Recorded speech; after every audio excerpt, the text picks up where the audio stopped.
I've been using Car app for years. Late nights, early mornings, alone with friends. It never mattered. I trusted the system. The app, the ratings, the GPS tracking. But that night in October 2023, my ride switched drivers mid-trip. And the man who picked me up didn't match the face on my screen. It was around 11 p.m. when I booked the ride from my office in Petaling Jaya. I'd worked late finishing a presentation, and the building was nearly empty when I walked out. The Car app showed a driver named Asman, 4.8 stars, a silver Proton Saga. His profile picture showed a middle-aged guy with glasses and a friendly smile.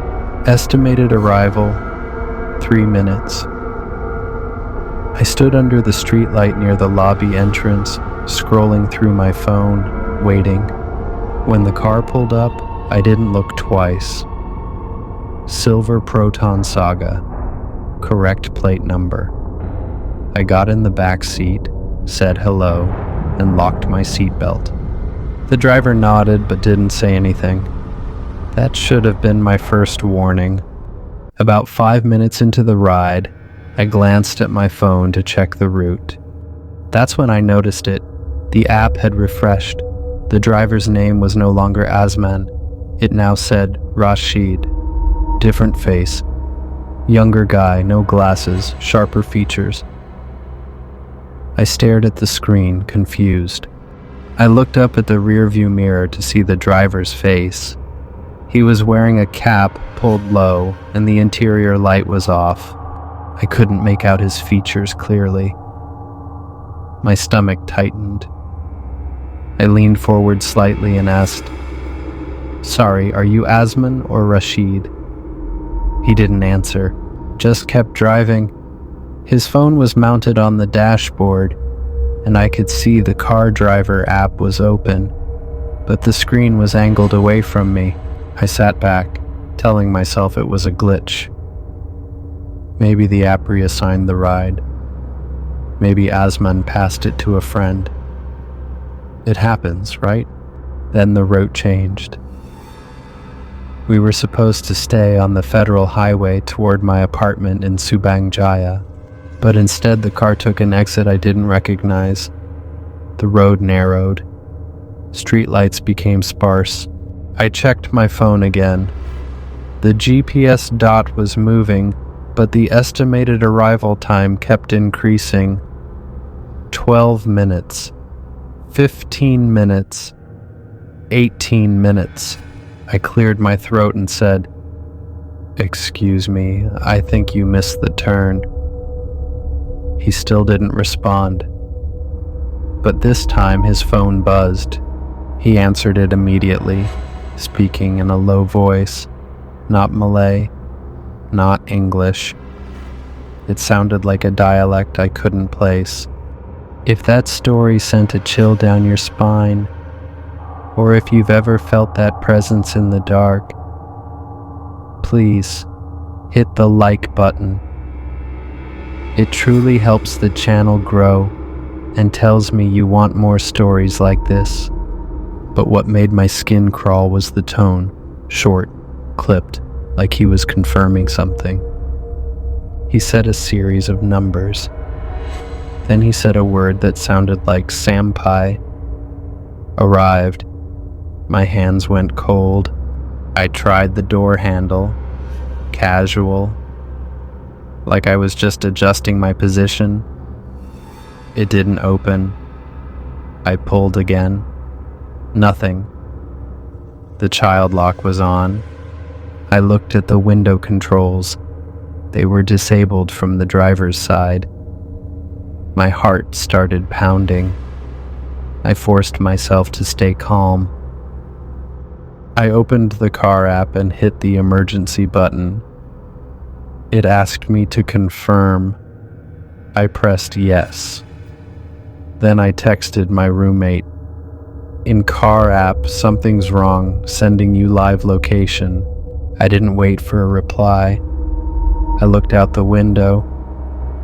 We were on an industrial road now, warehouses on both sides, no cars, no people, just dark buildings with rusted gates and flickering signs. I recognized the area. It was near Port Klang, a zone that had been in the news for crime, kidnappings, robberies, workers going missing. The driver's phone rang again. He answered without hesitation. This time he spoke louder. I caught a few words. C'est pour le minute. 10 minutes. Then he glanced at me in the rearview mirror. Our eyes met, and I knew. He knew that I knew. I wasn't getting out of this car the normal way. My mind raced. I thought about screaming, but there was no one around to hear. I thought about grabbing the steering wheel, but we were going 60 kilometers per hour on a narrow road. I'd kill us both. So I did the only thing I could think of. I waited. I watched the road ahead, and I prayed for a traffic light. 3 minutes later, we approached an intersection. The light turned yellow. He slowed down. I didn't think.